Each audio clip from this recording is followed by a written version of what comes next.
Ako ang daan, ang katotohanan, at ang buhay. Walang makapupunta sa Ama kundi sa pamamagitan ko. Ito yung pahayag ng ating Panginoong Jesucristo. Sapagkat siya ang daan, ang katotohanan, at ang buhay. Yung pong unang pagbasa, nakita natin yung pananampalataya ni Job sa lumang tipan. Bahagi yun. Sabi niya, kahit na maluray ang aking katawan,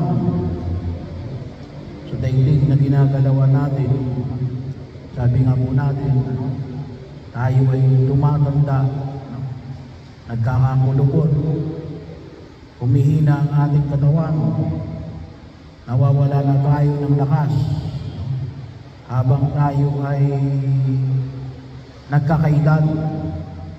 Bahagi ho. Kaya nga, kung tutusin ay higit natin pakinabangan yung panahon ng buhay na ipinagkaloob ng Diyos sa atin. Kapag po kami nag-uusap ng mga pari, ay lalong-lalo na yung mga edad.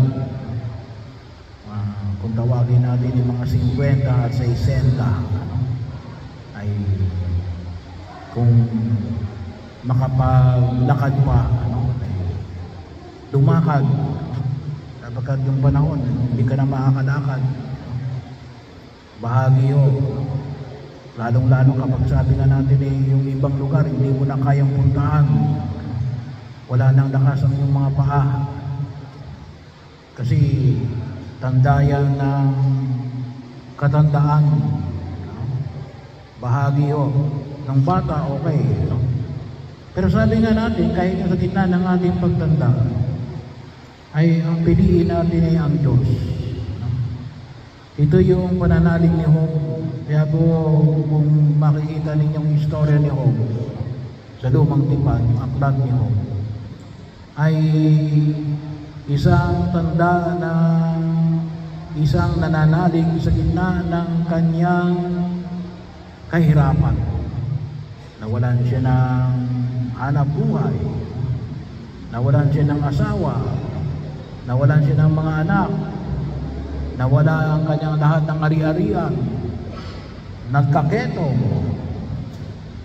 Pero hindi niya dinaligdan ang Panginoon.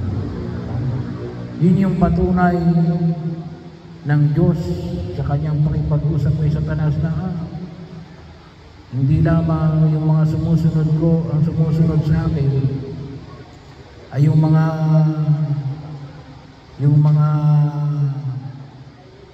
binigyan, binibaby, kahit na yan ay naghihirap, sa akin yan nananalig, sa mga nananalig sila natin, yung kaligayahan na dulot ng Diyos dito sa lupa ay higit na makakamit doon sa kanyang kaharian sa langit. Kasi yun ang ipinangako ng buong Kapal. Kaya nga, huwag tayong maghinayang sa panahon na ipinagkaloob ng Diyos sa atin. Una, magpasalamat tayo sa biyaya ng buhay na ipinagkaloob ng Diyos sa atin. Kay Jose at sa inyo na naging bahagi ng kanyang buhay.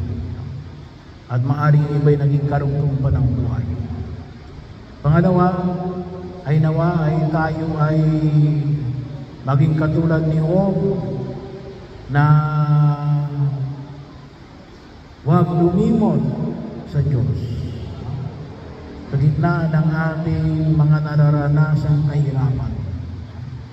Lalo nawang tumindi yung ating pananalig sa Diyos na hindi nagpapabaya sa daigdig na ginagalawan natin hanggang doon sa atin sa kabilang buhay. Bakit? Anong ibinangako niyo sa atin? Ang buhay na walang hanggan. At ito rin ang iadalangin natin na nawa ang pakinabangan ni Jose. Ngayon, wala na siya sa daigdig dito. Yung kaligayahang walang katapusan, hindi yung kaparusahang walang hangganan. Kasi dalawa lang ang pwede natin matutunguhan. Langit o impyerno. E Father, yung purgatorio, hindi, ano lang yun, stopover lang yun. No? Sa langit din ang punta doon. Kaya, bahagi yun. At napakatindi, no? At the extreme, yung isa yan kahirapan, yung isa yan kaginawahan. Kaya lang para yung ano, walang katapusan.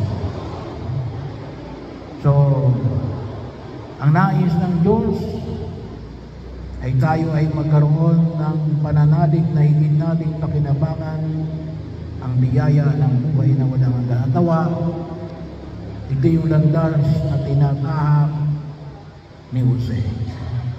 At sa kanyang mga kailangan kakulangan, tayo ay manalangin na naway maibigay niya ang hinihingi ng katarungan.